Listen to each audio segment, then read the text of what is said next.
درود بر بکس خبر کانال. خیلی خوش اومدید به ویدیو جدید بچه. ببخشید فکر کنم 2 هفته بود ویدیو نذاشته بودم دیگه، ببخشید دیگه نشد که ویدیو بذارم، ولی بتونم این مریضم شدم، این فیلم دارم و امروز اومدیم یه آموزش خیلی خفن در فورزا هورایزون 4 بهتون یاد بدیم.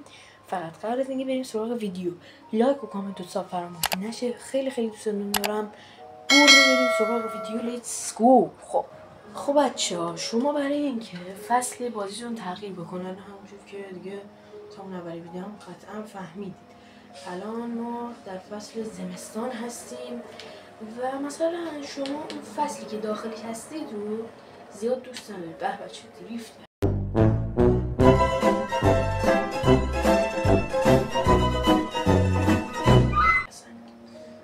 به من میگن خدای دریفت.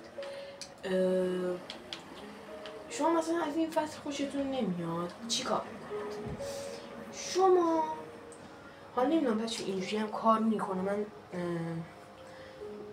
دارم اینو برای اولین بار انجام میدم، ولی در واقع این کار خودم دارم برای اولین بار انجام میدم. نمیدونم وقتی که بازیتون باز باشه اینجوری هست یا نه. توی ایکس باکس که اینجوری این دکمه رو میزنید، دکمه ایکس رو میزنید که بره وارد این صفحه بشه و بعد هوم رو میزنید با دکمه آ. حالا اگر ورژن دستگاهتون مثل من جدید باشه، میاید بالا اینجا تو سمت راست این گزینه ستینگ روش میزنید، میریم وارد ستینگ میشیم. سمت چپ ببینید کلی گزینه داره. ما میایم پایین و توی بخش سیستم میام اینجا و تایم رو انتخاب میکنیم. اینجا هم 6 تا چیز میبینیم که اصلا ما با بخش چپش کار نداریم، تو بخش راست هم با این تایم اصلا کار نداریم، ما فقط با دیت کار داریم. حالا باید چیکار بکنیم؟ حالا یا میخواید سال رو تغییر بدید یا میخواید ماه رو تغییر بدید. حالا مثلا من سال رو میکنم 2025، حالا ماه به خارجی هم نمیدونم، ماه هم یه 5-6 تا 3-4 تا میندازی عقب.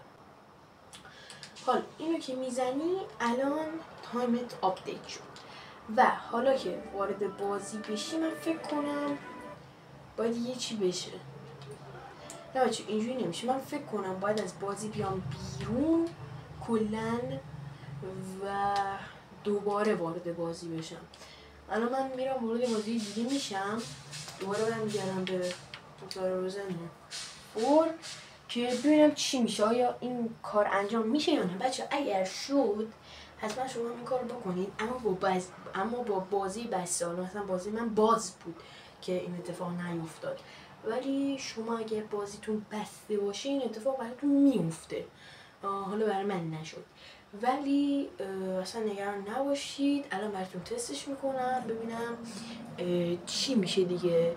تا فعلا بازی بیاره شما ویدیو رو لایک کنید، کانال رو ساب کنید، زنگوله رو بزنید که بریم سراغ ببینیم که چی میشه. ترن استودیوز، مایکروسافت استودیوز و میره. خب اینجا الان ما نمیدونم میشه گفت تیتراژ یا نه. ما الان تیتراژ بازی رو داریم که این مکلارن اینجا هست. ایو که بزنیم باید بریم به فصل بهار. خب بچه ها بازی داره میاره، ببینیم چی میشه.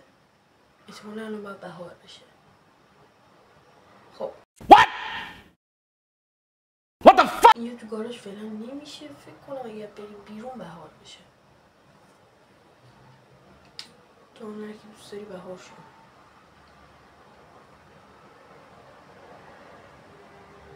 نه بچه با بازی بسته کار نمیکنه، من باید برم دوباره داخل یه بازی دیگه.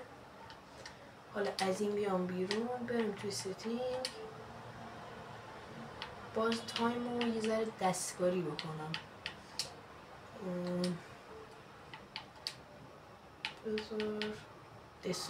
Esse é o Atlas Hell brabo da putaria. Tá gostosa, só que sosa, senta pra você.